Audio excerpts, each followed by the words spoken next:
Hello, everyone, and welcome to another episode of Rare Book Cafe Coffee Break. I'm by myself today. I'm Linn from the Ridge Books in Calhoun, Georgia. And what I have in my hand is my new Rare Books Cafe notebook. I'm following my co-host, Ed Markiewicz, itinerary as he tours Greece and Crete and Sicily.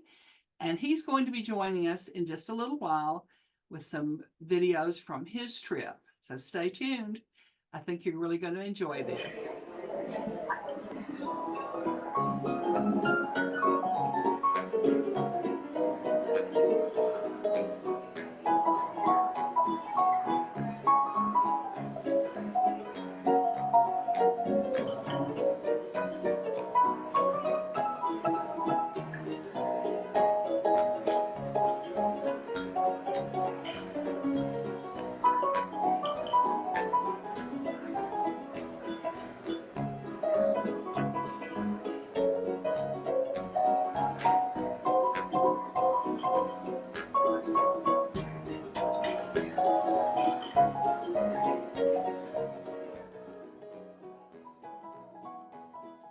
As I said earlier, I'm following along with Ed Markiewicz's trip.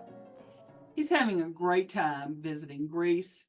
Today he is in Crete, which, according to one of the Zeus birth stories, was where Rhea gave birth to Zeus and where he was brought up to stay out of the clutches of his father Kronos.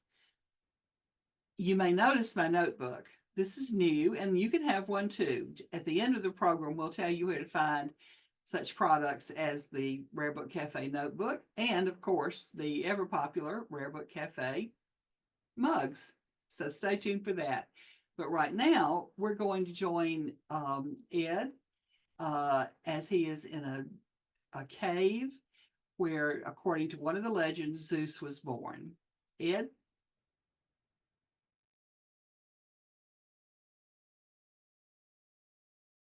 Hello, everybody, and welcome to another edition of the Rare Book Cafe, the coffee break segment, where by the time I'm done with this, you won't even have finished your coffee. Well, here I am in the Dikteon Cave in central Crete. And not only is this place beautiful and interesting, full of stalagmites and stalactites, it also happens to be the birthplace of the Greek god Zeus. Now, in monotheistic religions, we all know there's one God, and then the obvious question, is if God created everything, who created God? Well, we don't know the answer to that one, but we do know the origin of the Greek god Zeus. Well, his parents, Kronos, the god of thunder, and Rhea, his mother, the god of lightning, did the hoochie coochie once again. And every time a child was born, Kronos would eat it because he didn't want any of his children to take over from him. So one day, Rhea got a little tired of this, and she said, well, the next child I give birth to, he's never going to get a hold of. So she went off into central Crete and gave birth to Zeus here deep into the cave. And she left Zeus in the company of nymphs. And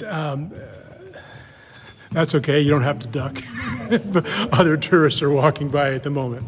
And she left Zeus in the company of nymphs and left the cave and wrapped a stone inside of a blanket and gave it to Kronos.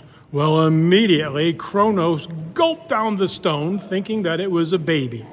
In the meanwhile, Zeus grew up here, and in order to keep the crying baby quiet, they were constantly festivaling, dancing, singing, making music, beating their swords against their shields, so that the baby would not be discovered. Well, that's the birth myth of Greece, and hopefully next week I'll be able to send you a short coffee break edition from the top of Mount Olympus, where Zeus is said to have lived with his cohort of other gods and goddesses. Thanks for joining me this week on my continued travels around the country of Greece and elsewhere. And I hope you enjoyed that interesting anecdote enough to pick up a copy of Greek Myths and Mythology and enjoy it nestled in your warm bed. Okay, everybody, take care. Bye-bye. Thanks for joining us. Thanks, Ed, for taking us along on your travels. We'll look forward to other episodes. We know that you've been in Sicily. We know that you've been to the Minotaur's Cave. So we'll look forward to seeing those in future episodes and hope that all of you will join us as well. So stay tuned for more of Rare Book Cafe Coffee Break, and thanks for being with us.